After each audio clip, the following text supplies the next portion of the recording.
wassalatu wassalamu ala rasulillah wa ala alihi wa sahbihi wa man tabi'ahum bi ihsan ila yaumil qiyamah. Bapak-bapak dan jamaah yaitu rahman yang semoga Allah rahmati dan Allah berkahi. Alhamdulillah, tentunya senantiasa kita bersyukur atas nikmat yang Allah berikan kepada kita. Walaupun kita mengalami berbagai macam kesulitan, tetapi kita harus ingat nikmat yang Allah berikan kepada kita jauh lebih banyak daripada kesulitan dalam masa pandemi 5 bulan yang terakhir. Saya tahu bahwasanya pandemi ini memiliki efek domino kemana-mana pada lini kehidupan kita, betul. Tapi nikmat yang Allah berikan bagaimanapun jauh lebih besar daripada apa yang Allah berikan pada ujian 5 bulan yang terakhir. Orang yang beriman itu adalah mereka yang menjadi akuntan paling handal untuk menghitung kenikmatan, tetapi mereka menjadi orang yang cepat lupa terhadap ujian yang Allah berikan kepada mereka. Dan ini membedakan antara orang yang beriman dan orang yang tidak beriman. Orang kalau tidak beriman itu sifatnya dua, ya'udul masaib wa yansa ni'ma rabbih. Orang kalau tidak beriman itu sifatnya mereka ya'udul masaib, mereka itu menjadi akuntan paling handal kalau menghitung ujian. Wa yansa ni'ma rabbih, tapi amnesia ketika menghitung nikmat dari Allah. Makanya ketika kita berusaha menempa diri kita menjadi orang yang beriman, berarti sifatnya itu kontradiktif, berbeda. Berarti orang yang beriman itu adalah akuntan paling handal untuk menghitung setiap nikmat yang Allah berikan dalam kehidupan kita. Dan semoga kita menjadi amnesia terhadap ujian, karena ujian itu tidak sebanding dengan luasnya samudera kenikmatan yang Allah berikan pada kehidupan kita. Dan itulah yang menjadikan kita senantiasa bersyukur. Tentunya syukur kita bukan hanya pada materi dan bukan hanya pada finansial, karena syukur itu terbagi secara sederhana menjadi dua, kata para ulama. Ada yang pertama, syukrul madiyah. Yang pertama itu syukurnya kaum materialisme. Syukurnya orang materialisme itu adalah syukur ketika sandangnya bertambah lebih baik, papannya bertambah lebih luas, pangannya bertambah lebih lezat. Kalau tiga indikator itu berubah menjadi lebih baik, baru dia bersyukur. Ini disebut dengan syukrul madiyah, syukurnya materialisme, syukur yang disandarkan kepada profit dan margin yang dia peroleh dan dia dapatkan dalam kehidupan. Syukurnya, syukur mukmin itu bukan syukrul madiyah. Ada yang kedua, syukrul mukmin. Syukurnya orang yang beriman itu syukur yang bukan hanya disandarkan kepada sandang, papan dan pangan, tapi disandarkan kepada kemudahan dia mendapatkan kebaikan dan kemudahan dia melakukan ketaatan. Siapapun yang dimudahkan beribadah, bangun di waktu pagi, dimudahkan dan diringankan datang ke masjid, lalu diberikan sikap istiqamah pada hatinya dan jiwanya, lalu dia bersyukur, inilah syukurnya orang yang beriman. Syukur yang lebih tinggi daripada urusan finansial yang sejatinya berapapun kita merauhnya, akan ada waktu ketika kita berpisah dan meninggalkan semua apa yang kita dapatkan dalam urusan finansial. Inilah yang menjadikan kita bersyukur. Kita pada kesempatan hari ini berjumpa di majelis ilmu, dan ini merupakan bagian dari besarnya pertolongan Allah. Karena tidak ada satu ibadah yang kita lakukan, rukuk dan sujud, bukan karena hebatnya kita menjadi orang yang beriman, tapi semua ibadah yang kita lakukan dari rukuk, sujud, itu merupakan bagian dari pertolongan Allah yang besar bagi orang yang beriman. Kalau ini kita sadari, tidak ada kesombongan dalam ibadah. Kalau ini kita sadari, tidak ada jumawa dalam ketaatan yang kita lakukan. Makanya berulang-ulang para ulama mengatakan sombong itu ada 3 jenis. Ada yang sombong dengan hartanya, ada yang sombong dengan statusnya, ada yang sombong dengan ibadahnya. Di antara semua jenis kesombongan itu yang paling parah itu nomor 3, kata Imam Ibn Qayyim. Kenapa? Orang yang sombong dengan harta, setidaknya hartanya kelihatan walaupun itu tercela. Orang yang sombong dengan status dan jabatannya kelihatan dan diharapkan banyak orang. Tapi kalau orang sombong dengan ibadah, maka apa yang disombongkan? Ibadah itu pun merupakan bagian dari pertolongan Allah. Itu yang pertama. Yang kedua, ibadah itu pun belum tentu diterima oleh Allah. Maka inilah yang menjadikan para ulama mengatakan sombong dalam ibadah itu persis sebagaimana iblis. Semoga kita tidak termasuk orang yang sombong dan jumawa atas ketaatan kita dan ibadah kita kepada Allah. Kita bersyukur atas nikmat yang besar ini, terutama kenikmatan dalam ketaatan dan ibadah. Kepada Allah kita bersyukur, bukan bahagia yang menjadikan kita bersyukur, tapi bersyukurlah pasti kita akan dibahagiakan oleh Allah Subhanahu wa taala. Jamaah Baitur Rahman yang semoga Allah rahmati. Kalau kita ditanya kepada diri kita apakah kita cinta sama Allah, semuanya sepakat. Pasti kita akan mengatakan diri kita cinta sama Allah. Kita mengikrarkan dengan lisan kita cinta sama Allah. Orang yang telah mengikrarkan cintanya kepada Allah itu ada konsekuensi yang harus dilakukan. Imam Ibnu Qayyim berkata di dalam kitabnya Rawdatul Muhibbin, apa yang harus dilakukan orang kalau sudah mengikrarkan cintanya dia kepada Allah. Setidaknya ada 4 perkara yang harus dia perhatikan, dia ketahui dengan ilmu, dan harus dia lakukan sebagai konsekuensi ikrar cinta dia kepada Allah. Apa itu? Yang pertama, mahabbatu ma yuhibbullah wa rasuluh. Orang kalau sudah cinta kepada Allah itu, pembuktian pertama sebagai konsekuensi ikrar cintanya, deklarasi cintanya itu yang pertama, yaitu adalah dia harus mencintai apapun yang dicintai oleh Allah. Yang kedua, mahabbatu man yuhibbullah wa rasuluh. Yang kedua, harus mencintai siapapun yang dicintai oleh Allah dan Rasulnya. Allah mencintai sahabat, kita harus mencintai sahabat. Makanya kalau ada orang yang mengkafirkan sahabat, ya harus berhadapan dengan kita. Karena apa? Karena mereka adalah kaum yang dicintai oleh Allah dan Rasulnya. Yang ketiga, bughdu ma yubghiduhumullah wa rasuluh, yaitu membenci apapun yang dibenci oleh Allah dan Rasulnya. Siapapun, apapun yang dibenci oleh Allah dan Rasulnya, kita harus membencinya. Allah membenci perbuatan mulut, kita harus membencinya. Karena kalau kita tidak melakukan tetapi kita tidak membenci perbuatan homo, kedudukan kita tidak beda dengan kedudukan istrinya Nabi Lut. Tidak homo tetapi dia meridhoi perbuatannya kaumnya Lut. Makanya harus membenci, karena membenci itu merupakan bagian dari ibadah selama indikatornya dikembalikan kepada kebenciannya Allah dan Rasulnya. Dan yang keempat, membenci siapapun yang dibenci oleh Allah dan Rasulnya. Setelah kita mengerti tentang itu, maka salah satu konsekuensinya yaitu adalah ketika kita diperintahkan untuk mencintai apapun yang dicintai oleh Allah. Dan ternyata perkara yang dicintai oleh Allah itu banyak. Syekh Adnan Torsah rahimahullah ta'ala itu memiliki kitab yang tebal betul, hanya untuk mengulik dan hanya untuk menyorot apa saja yang dicintai oleh Allah. Dan ternyata banyak sekali yang dicintai oleh Allah yang terkadang kita tidak mengetahui dan belum mempelajarinya. Dan saya tidak membahas detail satu persatu, tapi di antara perkara yang dicintai oleh Allah itu adalah berkaitan tentang waktu. Karena sesungguhnya waktu itu memiliki kedudukan yang berbeda-beda di sisi Allah. Dan kita harus mencintai salah satu waktu sebagaimana waktu itu dicintai oleh Allah Subhanahu wa taala. Makanya waktu ini ketika Allah mencintai, karena Allah memiliki sifat mencintai dan Allah itu ridho, apa waktu yang sangat dicintai oleh Allah? Maka kemudian Imam Ibnu Katsir membuat ada 2 kelompok waktu yang dicintai oleh Allah. Karena waktu 1 hari 24 jam 7 hari dalam 1 pekan itu tidak semuanya memiliki kedudukan yang sama di sisi Allah. Sebagaimana dalam 24 jam yang kita lewati dalam rotasi 1 hari itu pun berbeda-beda kedudukannya di sisi Allah.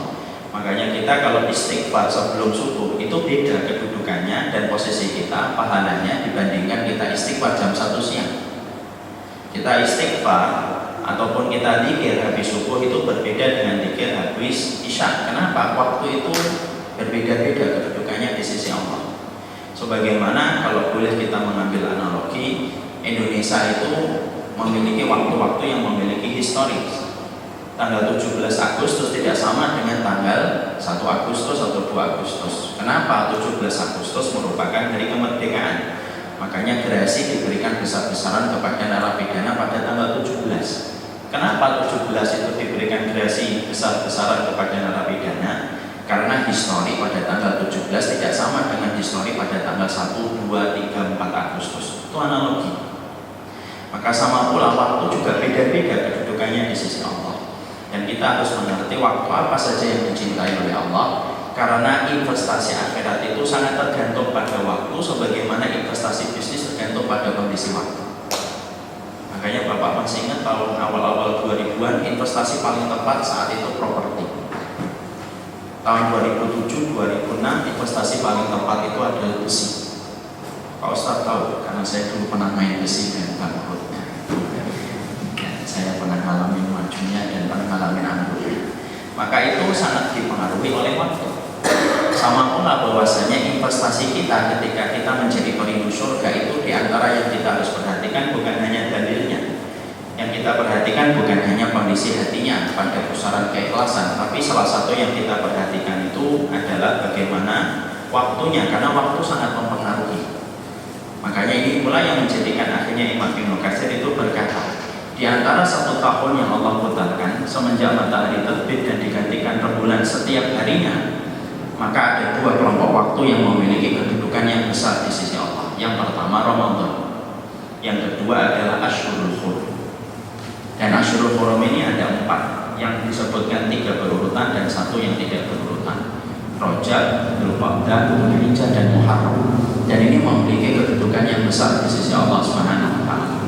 Saking begitu besarnya kedudukan 4 bulan Asyhurul Hurum ditambah dengan bulan Ramadan, inilah yang menjadikan setiap mukmin ketika mereka ditakdirkan untuk melewati waktu pada 2 kelompok waktu yang sangat dicintai oleh Allah, maka mereka harus mengerti itu merupakan prime time-nya para penyusul, itu merupakan prime time-nya para perindu surga untuk menambah bekal menuju kepada surga, karena big sale yang Allah berikan itu begitu besar pada 2 waktu yang sangat Allah ridhoi yang tidak sama dengan waktu yang lainnya.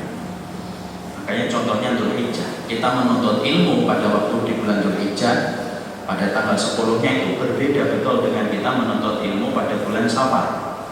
Kita sholat syuruk nanti ketika matahari terbit sebanding dengan umrah. Ya, man sholal ghadati fi jama'atin tsumma qa'ada yadhkurullaha hatta tatlu'a fihi syams. Summa sholat raka'ataini kutiba lahu ka'ajri umrah. Sholatnya syuruk itu sebanding dengan pahala umrah kalau dilakukan pada kondisi biasa. Tapi kalau kita melakukan pada waktu Dzulhijjah, pada waktu Asyhurul Hurum, pada tanggal Ramadan, itu pahalanya menjadi berbeda. Kenapa? Karena kedudukan waktu mempengaruhi pahala dan mempengaruhi kedudukan ibadah itu di sisi Allah. Ya, maka itulah yang menjadikan akhirnya kita paham. Berarti orang yang mencintai Allah itu harus memperhatikan waktu. Maka di antara waktu itu para ulama lagi kemudian mengkerucutkan lagi. Karena dari 2 kelompok, ada Ramadan, ada Asyhurul Hurum. Sebagian ulama salafus salih, sebagian ulama terdahulu kemudian mengkerucut lagi. Di antara 2 kelompok besar itu mana yang memiliki kedudukan yang besar? Para ulama lalu kemudian mengatakan ada 3 waktu. 1, 10 hari yang terakhir di bulan Ramadan. Yang kedua, 10 hari yang pertama di bulan Dzulhijjah. Yang ketiga, 10 hari yang pertama di bulan Muharram. Ini mengkerucut, bukan kontradiktif dengan pembagian yang tadi disampaikan, tetapi pembahasannya lebih mengkerucut lagi. Mana yang lebih utama lagi? Ada 3. Para ulama lalu kemudian mengatakan ketika ada 3, ini masing-masing identik dengan perjuangan para nabi. Kalau bulan Ramadan identik dengan Rasulullah ketika Allah menurunkan Al-Quran.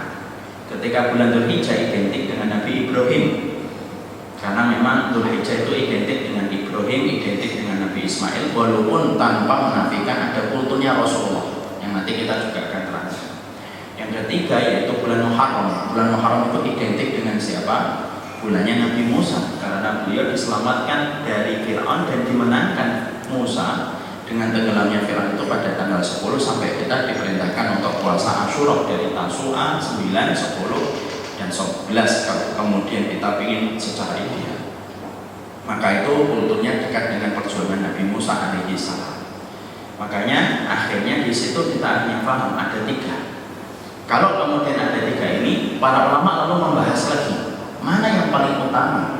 Apakah 10 hari yang terakhir di bulan Ramadan ataukah 10 hari yang pertama di bulan Dzulhijjah?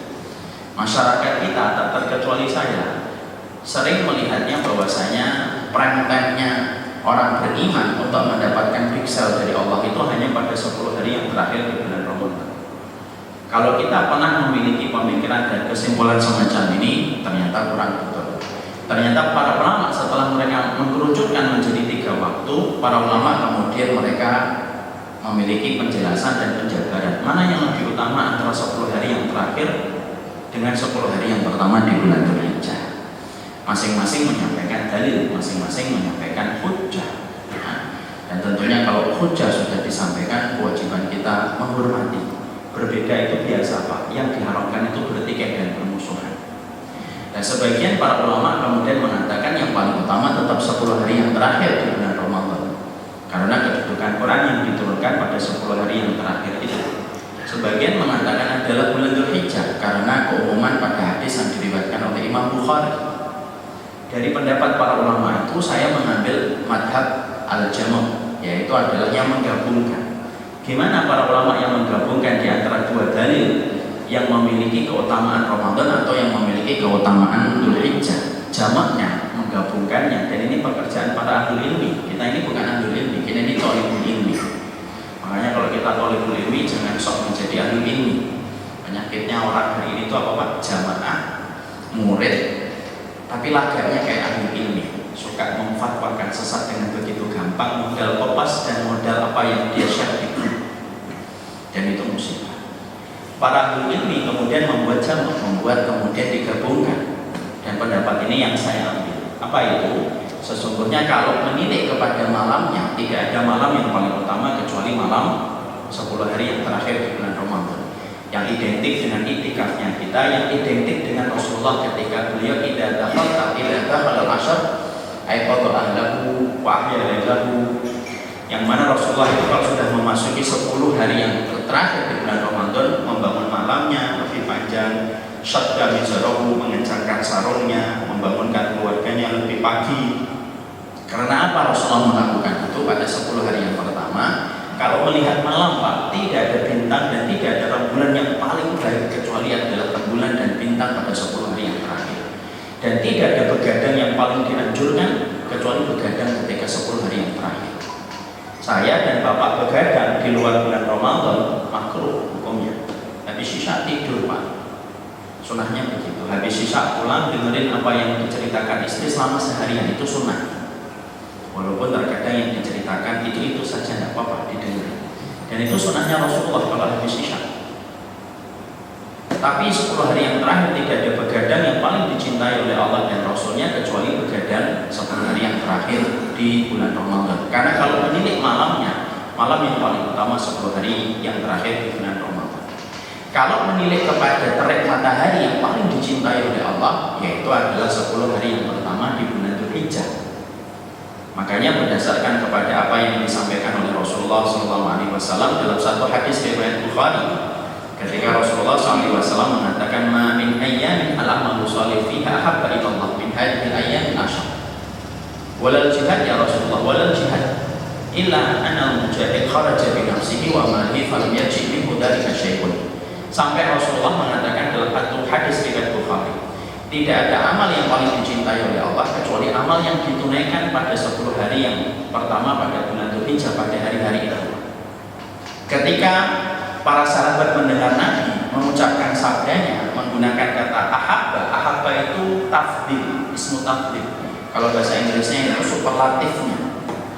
Rasulullah menggunakan ahabba, amal yang paling dicintai oleh Allah itu 10 hari yang pertama. Para sahabat langsung tergelitik karena Rasulullah menggunakan kata ahabba, padahal mereka tahu bahwasanya ahabbal a'mal al-jihad fi sabilillah. Darwatu sanamil Islam, puncak amalan Islam itu jihad. Itu para sahabat sudah tahu, karena itulah yang diberitahukan oleh Nabi selama ini. Tapi tiba-tiba Nabi ketika mengucapkan ini, Nabi menggunakan kata ahabba. Tidak ada amal yang paling dicintai oleh Allah kecuali amal yang ditunaikan pada 10 hari yang pertama. Langsung para sahabat merespon dan berkata, apakah jihad pun tidak mampu menggantikan amal yang dilakukan pada 10 hari yang pertama di bulan Dzulhijjah ya Rasulullah? Rasulullah kemudian menjawab, hatta jihad pun, maka sesungguhnya tidak mampu menandingi orang yang beramal pada 10 hari yang pertama di bulan Dzulhijjah, kecuali innal mujahid, kecuali orang yang berjihad, kharaja bi nafsihi wa malihi, kecuali orang yang berjihad membawa hartanya, membawa nyawanya, dan keduanya tidak ada yang pulang dari dua-duanya. Artinya dia meninggal di dalam peperangan, itu tetap trending amal yang tidak bisa digantikan oleh amal. Menilai kepada hadis ini banyak sekali para ulama menerangkan, dan Bapak bisa cek nanti di kitab-kitab dan buku-buku yang sudah terjemah. Disinilah akhirnya kita paham ternyata bahwasanya kalau sudah pada tanggal 10 Dzulhijjah, 10 hari yang pertama, trending amal yang selama ini 1 tahun ditempati jihad itu selama 10 hari yang terakhir, khusus 10 hari yang pertama, trending amal itu turun, nomor 2. Jihad itu nomor 2. insya Allah. Khusus pada 10 hari yang pertama. Trending amal jihad itu turun pada trending yang kedua. Yang naik trending yang pertama, trending topiknya kalau bahasa Twitter, yang naik itu adalah amal yang dilakukan pada siang hari di bulan Dzulhijjah. Dan itu merupakan amal yang paling dicintai oleh Allah. Sampai Imam Nawawi berkata tidak ada terik matahari yang paling Allah cintai kecuali orang ketika pada terik matahari itu dia beramal pada 10 hari yang pertama. Kenapa? Saking gedenya Allah mencintai 10 hari yang pertama di bulan Dzulhijjah. Dan ini merupakan salah satu hal yang kita harus mengerti. Berarti investasi bagus, waktunya pas ini. Kan tadi saya mengatakan investasi dunia sangat dipengaruhi oleh kondisi. Maka sebagaimana investasi dunia sangat dipengaruhi oleh kondisi waktu, sesungguhnya investasi akhirat pun sangat dipengaruhi oleh kondisi waktu. Dan para penindu surga ketika dia tahu 10 hari yang pertama di bulan Dzulhijjah termasuk hari yang paling dicintai oleh Allah, yang dikatakan oleh Imam Nawawi tidak ada terik matahari yang paling dicintai oleh Allah kecuali terik matahari pada 10 hari yang pertama di bulan Dzulhijjah, maka inilah yang menjadikan kita pun tertuntut untuk meramaikan ketaatan kita pada siang hari di 10 hari yang pertama di bulan Dzulhijjah. Karena apa? Apa? Urusan jihad yang identik dengan keringat, darah, dan nyawa serta ketakutan yang ada di kerongkongan kita itu trendingnya turun hanya pada 10 hari yang pertama di bulan Dzulhijjah. Trending itu digantikan sama trending orang yang melakukan ketaatan pada 10 hari yang pertama. Dan ini hanya terjadi pada 10 hari yang pertama di bulan Dzulhijjah. Makanya hari ini kita berada pada tanggal 4 bulan Dzulhijjah dan kita masih punya kesempatan sekitar 5 atau 6 hari lagi untuk meramaikan. Nah, mungkin pertanyaan kita, Ustaz, kenapa Allah sangat mencintai 10 hari yang pertama di bulan Dzulhijjah sampai Allah memberikan begitu besar keutamaan, sampai keutamaan 10 hari yang terakhir di bulan Ramadan itu disejajarkan dengan keutamaan awal di bulan Dzulhijjah ketika menilik kepada siangnya. Dan masyarakat kita kan masyarakat Indonesia, atmosfer ketaatan itu terasa kalau 10 hari yang terakhir di bulan Ramadan. Tapi atmosfer ketaatan itu kurang terasa pada 10 hari yang pertama di bulan Dzulhijjah, dan itu banyak sebab. Mungkin hadisnya, mungkin para dai-nya belum banyak menceritakan tentang ini, dan kewajiban kita semuanya untuk menceritakan tentang ini supaya atmosfer ketaatan bagi orang yang beriman itu harusnya tidak hanya dirasakan pada 10 hari yang terakhir di bulan Ramadan, tapi harusnya merupakan atmosfer itu dirasakan 10 hari yang pertama di bulan Dzulhijjah. Makanya sampai-sampai ada beberapa ulama mu'asir kontemporer berkata, kalau kamu masih memiliki perasaan kurang maksimal di bulan Ramadan, salah satu waktu untuk menutupi dan menambal sulam kekurangan kita, keminiman kita ibadah ketika di bulan Ramadan, tidak ada waktu yang paling mendekati Ramadan itu kecuali adalah 10 hari yang pertama di bulan Dzulhijjah. Kenapa? Kalau kamu pintunya tertutup dengan maksimal ketaatan di bulan Ramadan, cara membuka maksimal kembali ketaatan itu 10 hari yang pertama. Dan ini merupakan prime time-nya kita karena big sale besarnya Allah itu terjadi pada 10 hari yang pertama di bulan Dzulhijjah. Pertanyaan kita, ada apa di bulan Dzulhijjah? Sebelum kita membahas apa yang harusnya kita lakukan di bulan Dzulhijjah 10 hari yang pertama, maka kemudian para ulama di dalam bahasa-bahasa mereka, di dalam kitab-kitab mereka membahas apa yang harusnya kita ketahui tentang historinya bulan Dzulhijjah. Berarti kita menyampaikan historinya apa. Ada beberapa penjelasan para ulama ketika menerangkan tentang histori yang dimiliki sama bulan Dzulhijjah. Yang pertama, kata para ulama, karena sesungguhnya bulan Dzulhijjah itu identik dengan pengorbanan salah satu Khalilur Rahman, yaitu adalah Ibrahim. Dan kita paham bahwasanya tidak ada nabi yang paling dekat mendekati kedudukan Rasulullah kecuali Nabi Ibrahim, sampai disebutkan dalam tasyahud kita. Ya, tidak ada nabi yang dijadikan qudwah kecuali 2 yang disebutkan secara takhsis, secara khusus oleh Allah, yaitu adalah Rasulullah dan Nabi Ibrahim alaihissalam. Dan kedudukan Nabi Ibrahim itu besar. Makanya saking besarnya kedudukan Nabi Ibrahim, manusia nanti ketika ditegakkan hari kiamat dan dibangkitkan dari kubur, khufatan uratan bulan, semua manusia telanjang kaki, telanjang pakaian, dan tidak berkhitan. Semua nanti kita telanjang. Tapi setelah kita nanti telanjang, ada waktu kita nanti diberikan pakaian oleh Allah. Siapa yang pertama kali diberikan pakaian di antara umat manusia yang dibangkitkan dari alam kuburnya? Siapa yang pertama kali dikasih pakaian oleh Allah? Yaitu adalah Nabi Ibrahim. Kalau yang pertama kali dibangkitkan siapa? Rasulullah Muhammad, untuk menunjukkan betapa dekatnya kedudukan antara Muhammad dengan Nabi Ibrahim. Makanya sahabat Sa'ad bin Abi Waqqas, salah satu sahabat ketika terjadinya fitnah sahabat, ketika terjadi peperangan antara sahabat Muawiyah dengan sahabat Ali, yang tidak memihak itu Sa'ad bin Abi Waqqas. Dia tawakuf, tidak ikut kepada kelompoknya sahabat Ali, tidak ikut pada kelompoknya sahabat Muawiyah. Dan kita harus paham, kalau kita menyikapi fitnah yang terjadi para sahabat itu apa? Tilka ummatun qad khalat. Mereka sudah laha ma kasabat wa lakum ma kasabtum. Bagi mereka apa yang mereka usahakan, dan bagi kita apa yang kita dapatkan. Tapi yang menarik adalah seorang sahabat Sa'ad bin Abi Waqqas, sahabat yang Masya Allah ya, paling mustajab doanya. Di antara 140.000 para sahabat, yang paling mustajab doanya itu siapa? Sahabat Sa'ad bin Abi Waqqas. Sahabat Sa'ad bin Abi Waqqas itu saking mustajabnya kalau berdoa, kalau kita membaca dalam kitabnya Mahmud Misri, setiap dia mengangkat tangan, sebelum turun tangannya sudah dikabulkan oleh Allah. Kan beda dengan kita, kan Pak? Naik turun sudah datang. Kalau sahabat Sa'ad itu mengangkat tangan, sebelum turun itu sudah dikabulkan sama Allah. Pernah terjadi antara Umar bin Khattab, seorang Amirul Mukminin, pernah melihat seorang budak tersikat auratnya. Maka Umar bin Khattab itu langsung mengambil kayu, rotan. Karena kalau pada zaman khilafah, yang terlihat auratnya itu mendapatkan takzir, mendapatkan hukuman. Dan fungsinya khalifah itu apa? Khirasatuddin wa siyasatuddin biddin. Tugasnya khalifah itu, tugasnya ulil amri itu dua. Khirasatuddin, dia menjaga agama, wa siyasatuddin biddunya, mengatur kehidupan dunia dengan aturan-aturan akhir. Umar bin Khattab melihat ada satu budak tersikat auratnya, maka mengambil rotan, akan dipukul. Sa'ad bin Abi Waqqas tahu tidaklah tersingkap budak itu bukan karena sengaja, tetapi karena angin tersingkap auratnya. Maka Sa'ad bin Abi Waqqas berkata kepada Umar bin Khattab, Amirul Mukminin, wahai Amirul Mukminin, jangan ditakzir, jangan dihukum. Loh kenapa? Tersingkap auratnya. Iya, tapi penyebabnya adalah angin. Tidak, saya akan tetap untuk menghukumnya sebagai bentuk hukuman. Lalu Sa'ad bin Abi Waqqas berkata, apakah perlu saya mengangkat tangan untuk mendoakannya? Kata-kata mendengar kata berdoa, Umar bin Khattab Amirul Mukminin berkata, jangan doa, jangan doa. Ini rotannya kasih ke kamu aja, saya nggak akan. Itu menunjukkan bagaimana kekuatan dari doa Sa'ad bin Abi Waqqas. Makanya pernah ada yang mencela Ali, diberikan peringatan sama Sa'ad bin Abi Waqqas, jangan dicela Ali.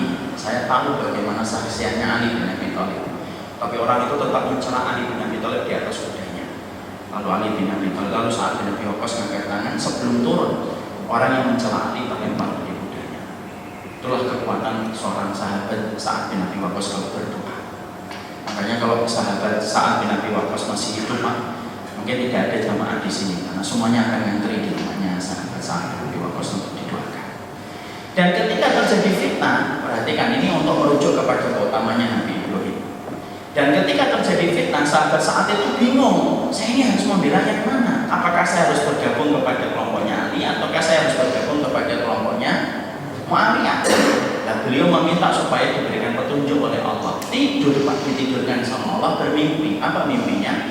Dia berjumpa dengan dua orang nabi. Satu nabi yang beliau cintai, yang beliau hidup pada zamannya. Satu nabi yang tidak pernah beliau lihat. Siapa yang ditemui oleh sahabat Sa'ad? Nabi Ibrahim dan Rasulullah sedang bercakap-cakap. Lalu kemudian Nabi Ibrahim berkata, kenapa para sahabatmu tidak mengikuti pendapat yang diikuti oleh sahabatmu saat ini untuk tidak berpihak? Bangunlah sahabat Sa'ad. Makanya itulah mimpi yang dijadikan oleh sahabat Sa'ad. Tidak pernah beliau berpihak kepada antara Ali dan Muawiyah. Nah, di situ yang dijumpai oleh sahabat Sa'ad itu apa dalam mimpinya Rasulullah dengan Nabi Ibrahim. Karena kedudukan Nabi Ibrahim itu besar. Makanya kenapa Allah mencintai? Kita kembali kepada bulan Dzulhijjah. Kenapa Allah mencintai bulan Dzulhijjah? Karena sesungguhnya Nabi Ibrahim itu identik dengan bulan Dzulhijjah. Kalau mau cerita Nabi Ibrahim panjang. Kalau kita bisa merujuk dalam kitab Al-Bidayah wa Nihayah miliknya Imam Ibnu Katsir, kapan-kapan kita bahas. Tapi setidaknya kalau boleh saya cerita, ada beberapa hal yang menjadi keistimewaan Nabi Ibrahim. Saya harus menyampaikan dulu sedikit ya. Saya termasuk yang berpendapat sebagaimana pendapatnya Imam Ibnu Katsir. Nabi Ibrahim itu tidak pernah mencari Tuhan semenjak kecil, karena Nabi Ibrahim sudah terjaga fitrahnya dari kecil. Adapun percakapan yang kita jumpai ketika Nabi Ibrahim melihat matahari, melihat bulan, itu dialognya Nabi Ibrahim dengan kaumnya, bukan mewakili dia, tetapi menggunakan kata apakah kita menyembah kuburan. Itu untuk menggambarkan dialog supaya lebih mudah dipahami.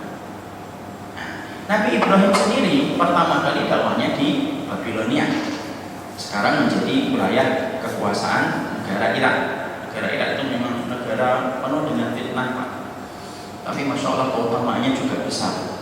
Dulu peradaban ilmu bahasa itu ada di Irak, di Basrah dan Kufah, yang hari ini dihancurkan oleh Amerika. Maka kemudian di situ di Babilonia, Nabi Ibrahim itu berdakwah. Dan ketika Nabi Ibrahim itu berdakwah di Babilonia, kita harus mengerti tidak ada satupun orang yang beriman dengan apa yang didakwahkan Nabi Ibrahim ketika di Babilonia. Yang beriman cuma satu, yaitu adalah Sam.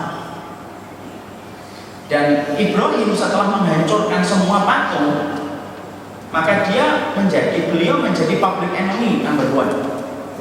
Karena seluruh masyarakat Babilonia, seluruh masyarakatnya Namrud itu Pak bersama dengan Namrud. Dan tidak ada satupun yang beriman kepada Nabi Ibrahim. Makanya kenapa Nabi Ibrahim ketika dibakar doanya itu hasbunallah, hanya cukup kami dengan Allah. Karena tidak ada satupun rakyat Babilonia itu yang beriman dengan apa yang didakwakan Nabi Ibrahim. Makanya doanya Nabi Ibrahim itu mencerminkan keadaannya Nabi Ibrahim ketika dakwah di Babilonia. Makanya akhirnya ketika dia menghancurkan patung-patung itu, lalu kemudian ditangkap, lalu menjadi public enemy number one pada saat itu, maka Masya Allah, Namrud itu pintar dan licik. Dia ketika mendapati Ibrahim tidak langsung dipenggal kepala. Padahal kebiasaannya Namrud itu langsung membunuh. Kebiasaannya Namrud itu langsung membunuh. Makanya ketika dia membuktikan dirinya itu Tuhan, dia bunuh yang satu disisakan. Tapi khusus ketika menghadapi Ibrahim, dia tidak langsung bunuh. Dia punya ide gila, dalam tanda kutip, dibakar. Karena dia tahu sakit yang paling berat dirasakan manusia ketika mati adalah mati ketika dibakar. Dan ternyata secara medis terbukti. Dia lalu mengeluarkan ide, oh ini harus dibakar aja.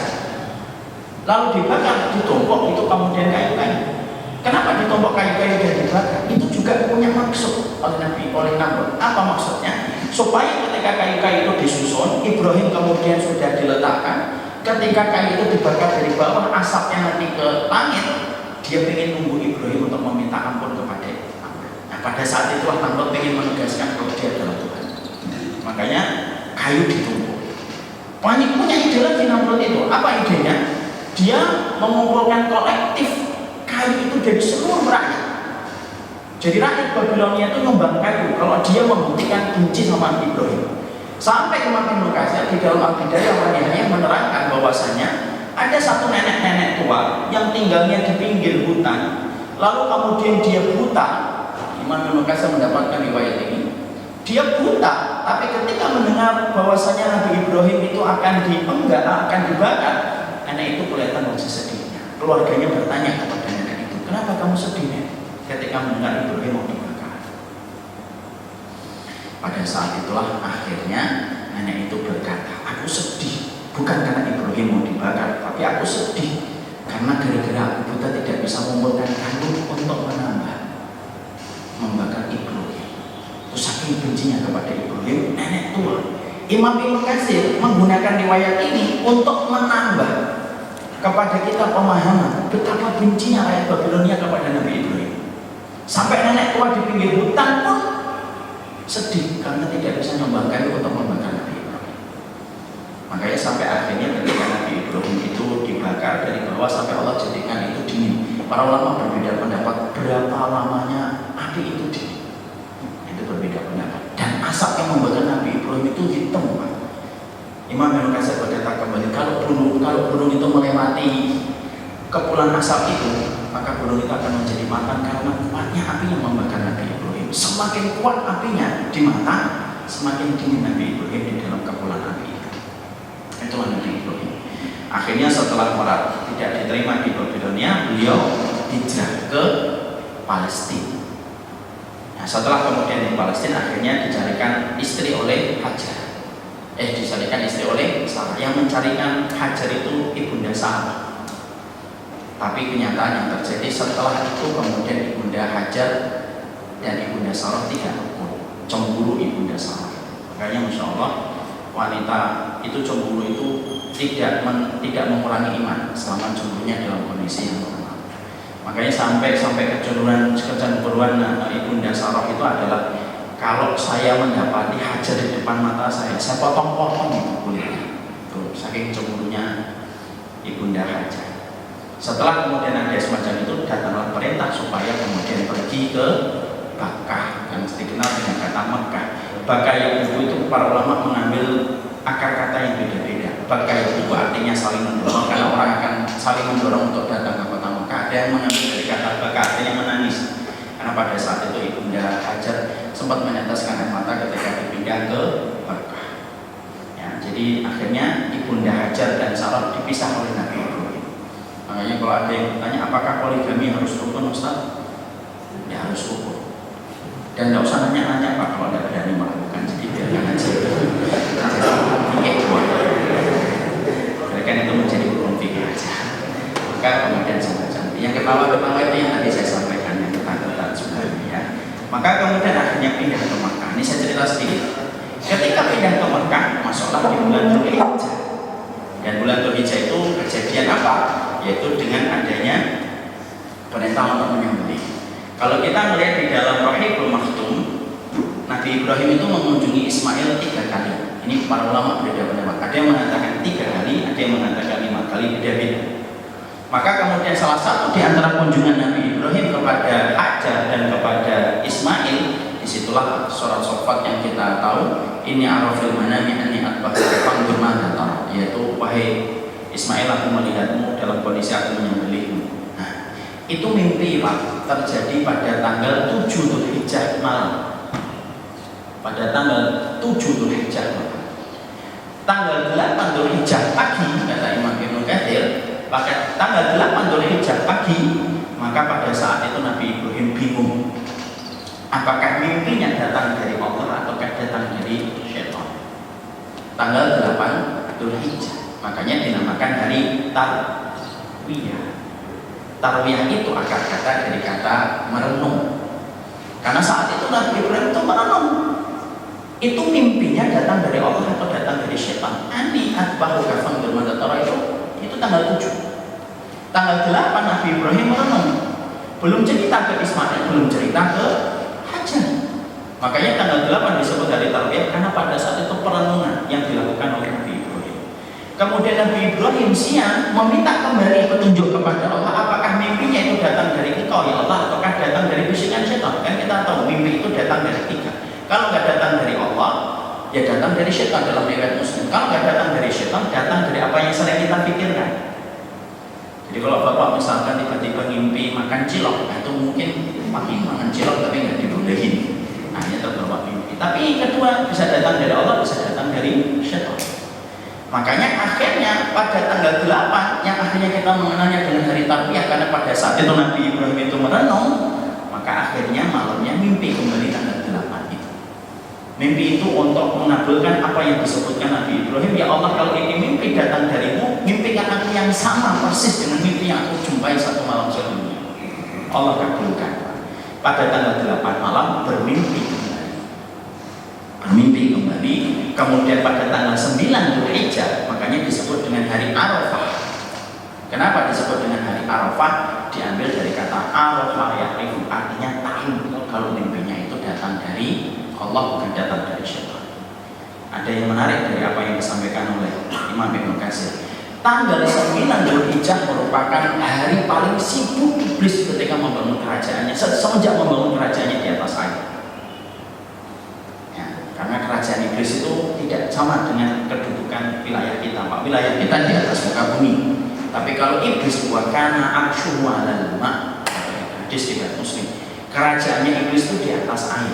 Makanya kalau kita mendapati kejadian-kejadian aneh di lautan, kita hanya boleh berprasangka secara umum, tidak boleh detail. Nah, itulah kerjaannya kerajaan iblis. Tapi tidak boleh memastikan, oh ini segitiga bermuda. Urusan gaib tidak boleh disimpulkan dengan prasangka dan ilmu pengetahuan. Biarkan itu menjadi perkara gaib. pernah membaca sebuah buku segitiga bermuda itu wilayah kerajaannya iblis. Itu terlalu berani. Jangan tajarruk di dalam nusus. Tajarruk di dalam nusus apa? Memberanikan diri untuk menantang nas dalam perkara yang tidak dijelaskan lalu kita mengambil kesimpulan. Itu namanya al-jur'ah fil nusus, itu tidak boleh. Kalau dalam akidah sunnah wal jamaah. Maka kemudian tanggal 9 Dzulhijjah itu merupakan hari paling sibuknya iblis semenjak dia itu membangun kerajaannya di atas air. Langsung yang turun itu bukan setan, kata Imam Malik. Yang turun langsung iblis. Kenapa? Dia ingin menggagalkan sebuah agenda besar yang akan berlangsung sampai matahari terbit dari arah barat, yaitu sebuah peristiwa besar ketika Nabi Ibrahim diperintahkan untuk menyembelih Ismail. Maka yang didatangi pada saat itu adalah Ibunda Hajar. Lalu kemudian dipancing rasa kewanitaan dan keibuan dia. Karena pada saat memiliki Ismail, memang lagi cinta-cintanya Ibunda Hajar kepada Ismail dan belum diberikan keturunan yang lain. Tapi saat itu dia salah mengambil objek godaan. Dia berhadapan dengan wanita yang sudah beriman secara sempurna kepada Allah, patuh tanpa syarat, tanpa tapi, yaitu Ibunda Hajar. Maka semua yang dilakukan iblis patah, Pak. Ibunda Hajar pernah ditinggal oleh Ibrahim bersama Ismail di Makkah yang saat itu belum ada peradaban, Pak. Di sana nerima, Pak. Saya pun tidak bisa bayangkan keimanan Ibunda Hajar.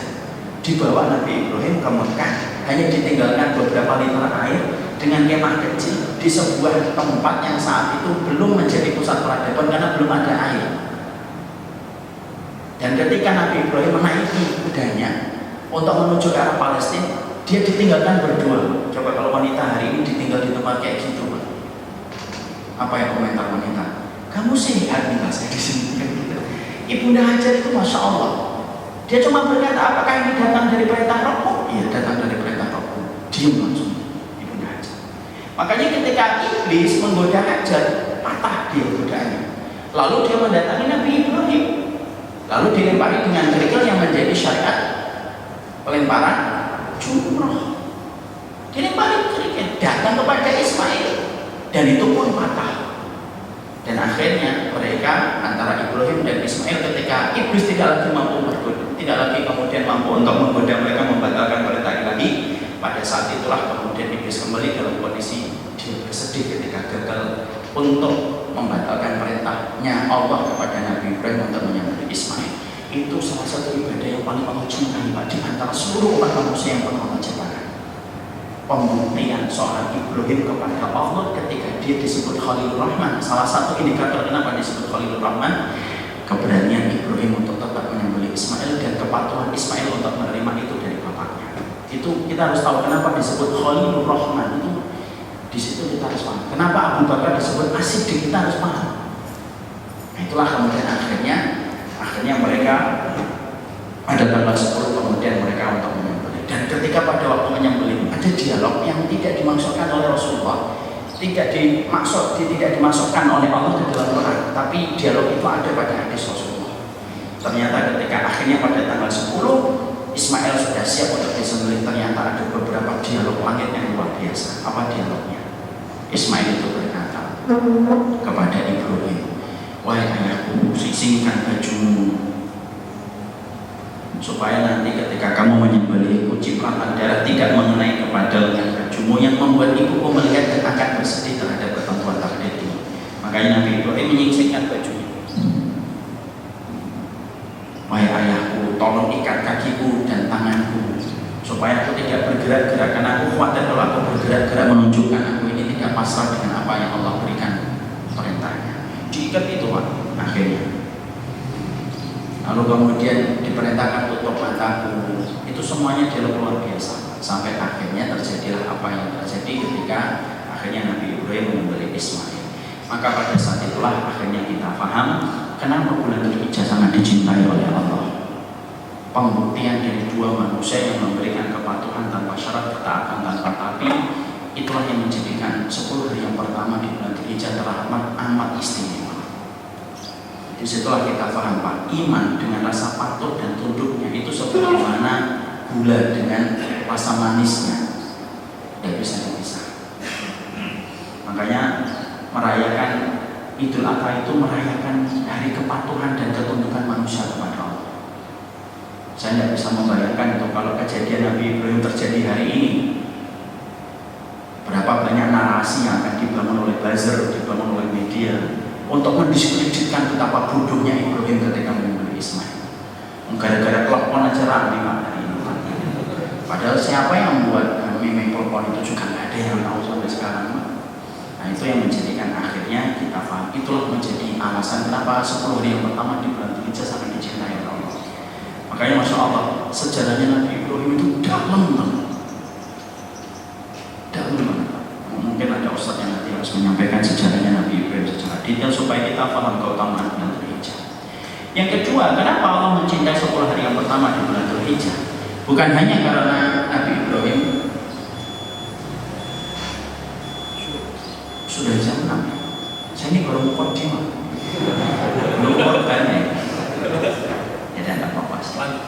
Maka kemudian yang kedua, karena hari ini adalah Allah itu menyempurnakan agamanya itu pada waktu 10 hari yang pertama di bulan Dzulhijjah. Allah menurunkan surat Al-Maidah yang menjadi tanda sempurnanya agama kita, al-yawma akmaltu, itu pada tanggal 9 bulan Dzulhijjah pada peristiwa Arafah.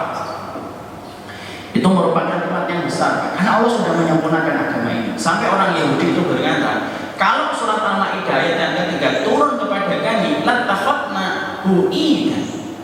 Kalau kemudian surat Al-Maidah ayat yang ketiga turun kepada kami bangsa Yahudi, kami akan menjadikan hari itu adalah hari besarnya kami. Karena Allah menyempurnakan agamanya itu pada tanggal 9 Dzulhijjah. Karena histori di Dzulhijjah itu besar di sisi Allah. Itu sama analoginya kayak tanggal 17 Agustus bagi negeri yang kita cintai Indonesia. Yang ketiga, kenapa Allah sangat mencintai bulan Dzulhijjah? Karena sesungguhnya terjadi peristiwa pengorbanan besar-besaran yang dilakukan manusia ketika mereka mengalirkan darah hewan kurban. Dan korban paling besar itu terjadi pada waktu 10 Dzulhijjah sama hari Tasyrik. Dan yang keempat, karena terjadinya muktamar pertemuan seluruh kaum muslimin besar-besaran dengan jutaan orang yang datang itu terjadi ketika di bulan Dzulhijjah. Mereka mengikuti bagaimana pola untuk tunduk dan patuh kepada Allah dari ritual manasik haji. Dan itu membuktikan kepada kita itulah bulan Dzulhijjah kenapa merupakan bulan yang paling dicintai oleh Allah. Ketika memiliki kedudukan yang besar, karena ini prime time-nya kita, karena ini merupakan trending amal paling tinggi saat ini, yaitu orang yang meramaikan ketaatan di bulan Dzulhijjah. Sama Bapak kalau siangnya ini meramaikan ketaatan, orang yang jihad hari ini di Palestina untuk sementara waktu kalah keutamaannya dengan orang yang meramaikan ketaatan ketika terik matahari membakar pada 10 hari yang pertama di bulan Dzulhijjah. Apa yang harus kita lakukan? Yang pertama, para ulama menyampaikan yang pertama adalah yaitu memperbanyak ucapan takbir, karena takbir itu sejatinya terbagi menjadi dua, ada takbir mutlak, ada takbir muqayyad. Takbir mutlak itu takbir tanpa ada ikatan kondisi dan waktu, dimulai pada tanggal 1 sampai nanti kita melaksanakan sholat Idul Adha. Takbirnya kapan saja, tanpa waktu, tanpa terikat dengan kondisi, kapanpun kita bertakbir. Makanya Ibnu Umar dan Abu Hurairah, dua-duanya ulama para sahabat, mereka kalau memasuki 9 hari yang pertama, dakhala suq wa kharaja suq minas suq wa yukabbir. Mereka masuk pasar, keluar pasar sembari mereka bertakbir. Dan kalau Bapak bisa, alhamdulillah, masuk mall takbir kalau bisa. Kalau ditangkap security, ya, tolong jangan sebutkan nama saya. Tapi kalau kemudian Abu Hurairah dan Ibnu Umar itu keluar masuk pasar itu sambil bertakbir, Allahu Akbar, Allahu Akbar, Allahu Akbar. Ada yang 3 kali takbir, ada yang 2 kali takbir. Allahu Akbar, Allahu Akbar, la ilaha illallah, Allahu Akbar, Allahu Akbar, walillahil hamd. Itu memperbanyak takbir, dan kita diperintahkan untuk memperbanyak takbir karena tidak ada bibir yang paling basah, yang paling Allah cintai untuk mengucapkan takbir kecuali pada 10 hari yang pertama. Nanti pulang kita takbir pelan-pelan, Allahu Akbar, Allahu Akbar. Di rumah Allahu Akbar, malam sebelum tidur bareng-bareng sama anak, ayo takbir bareng-bareng, Allahu Akbar, Allahu Akbar, Allahu Akbar. Itu takbir. Yang kedua yaitu adalah memperbanyak tobat kita, karena tobat pada waktu 10 hari yang pertama di bulan Dzulhijjah itu merupakan waktu tobat yang paling disenangi oleh Allah. Makanya Bapak beristighfar ketika sahur itu sangat berbeda dengan istighfar Bapak jam 11 siang, itu beda.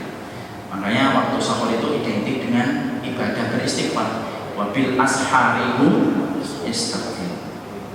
Nah, maka saat ini untuk bertobat, ya, karena sesungguhnya ini merupakan waktu yang paling dicintai oleh Allah. Jangan putus asa, sebesar apapun dosa kita, maghfirahnya Allah lebih besar daripada dosa yang dilakukan manusia. Imam Nawawi berkata, kalaupun manusia melakukan 100 dosa, Allah memiliki 101 maghfirah. Dan di antara waktu yang paling dicintai oleh Allah untuk mengakui dosa itu di bulan Dzulhijjah. Kalau kita ingin dosa besar, ambil sholat taubat 2 rakaat, sholat 2 rakaat sebagaimana sholat subuh, di akhirnya memperbanyak taubat dan istighfar kita. Dan istighfar paling baik itu disusul dengan memperbanyak sedekah. Inna shadaqata tudfi'ul khataaya ya kama anna ma yudfi'un nar. Sedekah itu menghapuskan kesalahan sebagaimana air menghapuskan dan memadamkan api. Maaf ya Pak, sedekah itu untuk urusan akhirat, bukan untuk urusan dunia. Jangan mencari kekayaan dengan ibadah akhirat.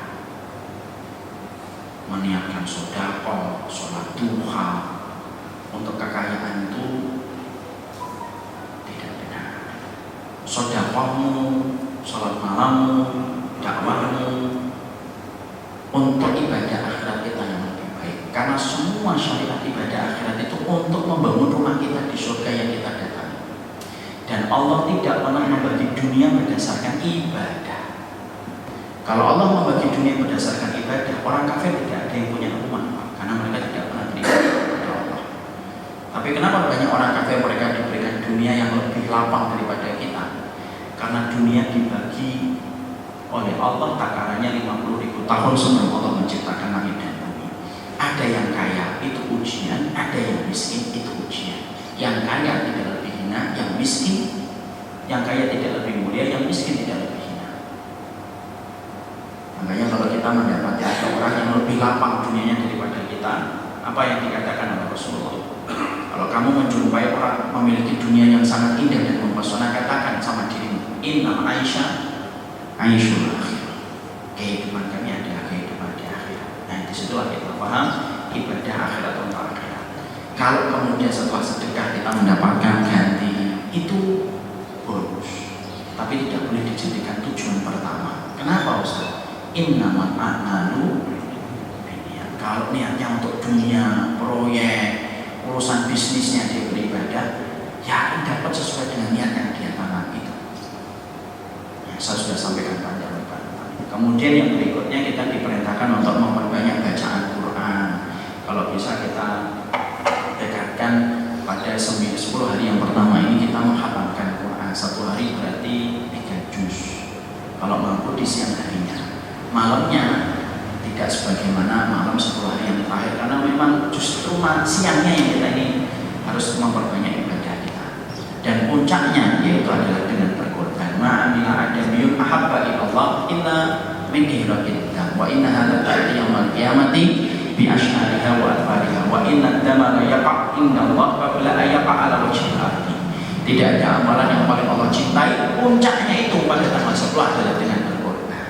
Nah, berkorban itu nanti manusia akan membawa tanduknya, membawa rambut dari hewan yang dia korbankan. Saking cintanya Allah kepada korban pada bulan Dzulhijjah, sebelum darah itu membasahi bumi ketika disembelihnya hewan korban, sebelum membasahi bumi sudah disimpan.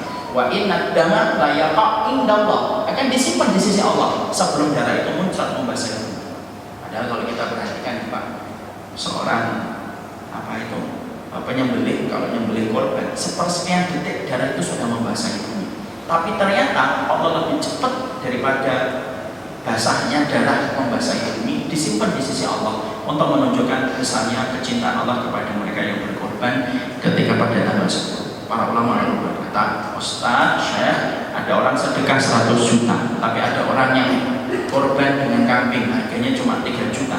Pada tanggal 10, 11, 12, 13. Mana yang lebih utama? Orang yang korban walaupun dengan kambing pada 4 hari itu lebih utama daripada orang yang infak walaupun nilainya lebih besar daripada korbannya. Kenapa? Kondisi waktu mempengaruhi kedudukan. Itulah keutamaan kita berkorban. Nah, ini sebenarnya pembahasan kita ini di korbannya. Nah, ini baru baru masuk ke intinya. Ini sudah 6:30, 6:04. Kelihatannya kita jelaskan korban singkat-singkat aja lah Pak, yang berarti apa yang kita harus lakukan dalam masalah korban. Boleh nggak korban itu dari utang? Maka sesungguhnya para ulama, Imam Ibnu Hazm membagi menjadi 2 Pak. Dan namanya masalah fikih tentunya ada perbedaan. Kalau ada perbedaan, tidak usah dijadikan perbedaan itu menjadi gesekan antara hati kita. Beda itu biasa Pak. Yang nggak biasa itu bertikai. Beda itu biasa. Yang nggak biasa itu kalau kamu memvonis orang yang berbeda dengan kamu. Ya Pak, kadang-kadang sholat satu masjid imamnya sama, tapi nganggap sebagian kaum muslimin yang duduk dan barengan sama dia itu sesat. Saya itu tidak paham kenapa fenomena untuk memvonis hari ini itu subur di sebagian kecil orang. Padahal vonis itu perkara besar, karena berkaitan tentang kehormatan orang. Bapak tidak cocok sama ustaz, tidak apa-apa. Tapi kalau Bapak sudah vonis, Bapak akan berhadapan dengan dia dalam pengadilan Allah, dan Bapak kerepotan mempersiapkan berkas dan arsipnya. Ahlussunnah itu beda dengan Khawarij. Apa Khawarij itu? Gampang memvonis tanpa tabayun. Hanya potongan video divonis, hanya tulisan divonis, dan satu kesalahan langsung dikeluarkan dari konteks Ahlussunnah wal Jamaah. Ikhrajun nas anis sunnah syadid. Mengeluarkan orang dari barisan Ahlussunnah itu perkara besar dalam agama. Kita wajib ikuti Nabi dan para sahabat tabi'in dan para tabi'in. Tapi bukan berarti kita akhirnya gampang untuk nyesatin orang. Ini saya mati-mati untuk diri saya. Saya tidak cocok sama ustaz 1-2 hal, tidak menjadikan saya tidak cocok semuanya. 1-2 hal saya tidak sepakat, nggak apa-apa. Tapi saling mencintai, bahwasanya zahirnya dia adalah seorang mukmin itu wajib. Itu yang ingin saya sampaikan. Dan saya ingin Baitur Rahman ini sekali lagi menjadi masjid, bukan hanya menjadi manarul ilmu, bukan hanya menjadi pusat ilmu, tapi saya ingin Baitur Rahman ini menjadi pusat persaudaraan. Jadi kalau ada seseorang yang sudah mulai mengkondisikan untuk gampang memvonis, menurut saya tidak tepat. Kecuali yang memang betul-betul divonis di dalam akidah Ahlussunnah wal Jamaah. Liberalisme, sekulerisme, Syiah itu kan sudah sepakat kalau itu dari akidah Ahlussunnah wal Jamaah, itu bukan termasuk. Itu yang kemudian kita bahas. Maka tentang masalah hutang, gimana masalah hutang itu? Hutang itu kalau 2 kondisi. Kalau kita punya piutang, yang mana dalam beberapa bulan itu kita bisa membayar, bisa dibayarkan kepada kita dan membayar hutang kita, maka boleh. Bapak punya piutang 2 miliar. Saking besarnya Bapak ngasih piutang sama orang sampai tidak punya uang 2 juta atau 3 juta. Akhirnya utang dulu Ustaz 3 juta. Nanti 3 bulan lagi saya bayar karena ada orang utang sama saya 1 miliar. Maka itu boleh utang. Yang kedua, kalau kondisinya kita tidak punya bekal dan tidak punya harta untuk kemudian membayar utang kita, tidak boleh untuk berkorban. Karena hukum yang paling kuat dalam hukum korban itu sunnah muakkadah dan tidak menjadi wajib. Abdullah Ibnu Mas'ud Al-Ansari pernah meninggalkan korban walaupun dia dalam kondisi musir, dalam kondisi berkelapangan. Kenapa?